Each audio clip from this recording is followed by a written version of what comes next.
டேஸ்டியான எலுமிச்சம்பழ ரசம்.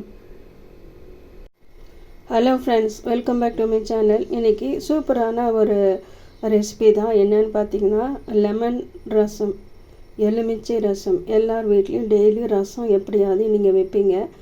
எப்போவும் நம்ம வைக்கிற ரசம் இல்லாமல் இது ஒரு டிஃப்ரெண்ட்டான ஒரு ரசம்.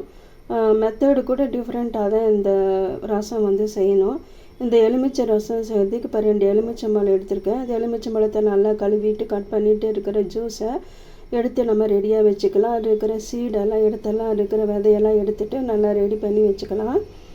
இப்போ இந்த சூப்பரான ரசம் எப்படி செய்கிறது, நம்ம 1 by 1 என்னென்ன இன்க்ரீடியன்ட்ஸ் போடுறதுன்னு பார்த்துடலாம். முதல்ல மிக்சியில் அரைச்சி வைக்கிறதுக்கு 3 காஞ்ச மிளகாய், 3/4 ஸ்பூன் மிளகு, 1 ஸ்பூன் சீரகம், சின்ன சின்ன பல் பூண்டு ஒரு 10 பல் பூண்டு எடுத்திருக்கேன். பூண்டு நீங்கள் நிறையா போட்டால் டேஸ்ட் எப்போவுமே ரசம் ரொம்ப சூப்பராக இருக்கும். இப்போ இதை மட்டும் ஒரு மிக்சி ஜாரில் போட்டு நல்லா ரவை பதத்துக்கு கொரகொரப்பாக அரைச்சி எடுத்துகிட்டு வந்துடுறேன். இப்போ இதை ரெடி பண்ணி வச்சுக்கலாம். ஃப்ரெண்ட்ஸ், இப்போ ரசம் வைக்க ஆரம்பிச்சிடலாம். ஸ்டவ் பற்றி வச்சுருக்கேன், மண் கடாய் வச்சுருக்கேன்.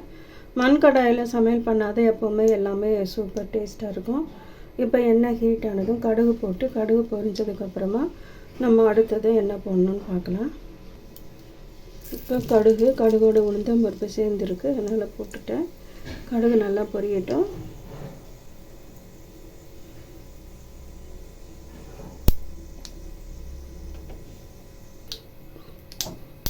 கடுகு பொரிஞ்சிருச்சு ஃப்ரெண்ட்ஸ். இப்போது கருவேப்பிலை, கொத்தமல்லி இலை,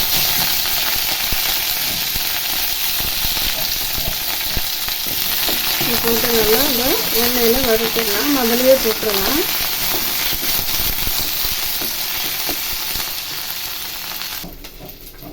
அதுக்கப்புறமா ஒரு பெரிய தக்காளி பொடியாக கட் பண்ணது. இது பெருங்காயத்தூள். பெருங்காயம் கொஞ்சம் கட்டி ஆயிடுச்சு, அதனால் அப்படியே நான் போடுறேன்.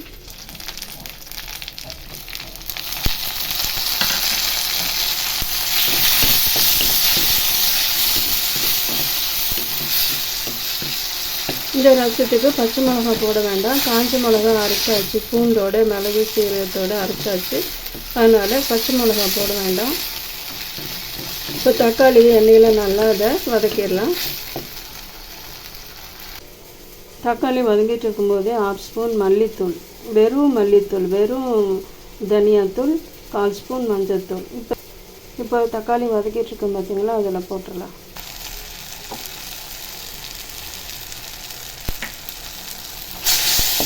போட்டு தக்காளியோடு சேர்த்து நல்லா அதை வதக்கிடலாம்.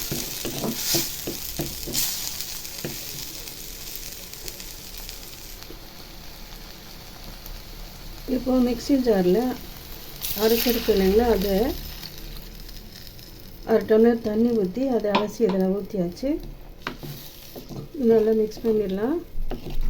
2 லெமனுக்கு நீங்கள் 1.5 லிட்டர் தண்ணி ஊற்றலாம்.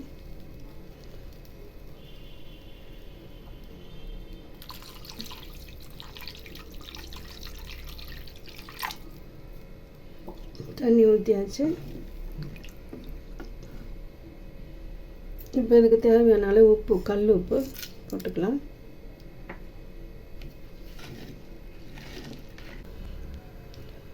மிக்சியில் அரைச்ச விழுதை போட்டுடலாம். விழுதை போட்டு நல்லா மிக்ஸ் பண்ணியாச்சு. இப்போது லெமன் ஜூஸ் ஊற்றிடலாம். இது இருக்கிற விதையெல்லாம் எடுத்துருங்க. ரசம் கொதிக்க விடக்கூடாது. எப்போவுமே நம்ம யூஸ்ஃபுல்லாக நம்ம எப்போவுமே வீட்டில் நம்ம ரசம் செய்யும்போது நுரக்கட்டி வரும்போது நம்ம ஆஃப் பண்ணுவோம் பார்த்தீங்களா, அதே மாதிரி இந்த ரசமும் நுரக்கட்டி வரும்போது ஆஃப் பண்ணிடணும். இப்போ நம்ம வெயிட் பண்ணலாம். ரசம் நுரக்கட்டி கொதிக்க ஆரம்பிக்கிறது, ஆஃப் பண்ணிடலாம். அவ்வளோதான், சூப்பரான ரசம் ரெடி. இது மண் கடாயில் வச்சனால அந்த ஹீட்டில் கொதிச்சுட்டே தான் இருக்கும். எலுமிச்சம்பழ ரசம் ரெடி. மணக்கன்னு சொல்லுவாங்க பார்த்தீங்களா, அதே மாதிரி மணக்க ருசிக்க டேஸ்டான எலுமிச்சை ரசம் ரெடி. உப்பு, புளிப்பு, காரம் எல்லாமே அளவாக சரியாக இருக்குது. நீங்களும் இதே மாதிரி வீட்டில் நீங்கள் ரசம் வச்சு எல்லாத்துக்கும் கொடுங்க. இந்த ரெசிபி உங்களுக்கு பிடிச்சிருக்குன்னு நினைக்கிறேன். பிடிச்சிருந்தா உங்களோட ஃப்ரெண்ட்ஸ் அண்ட் ரிலேட்டிவ்ஸ்க்கு ஷேர் பண்ணுங்கள், சப்ஸ்கிரைப் பண்ண சொல்லுங்கள். மீண்டும் இதே மாதிரி ஒரு ரெசிபியோடு அடுத்த வீடியோவில் உங்களை சந்திக்கிறேன். தேங்க்யூ ஃபார் வாட்சிங்.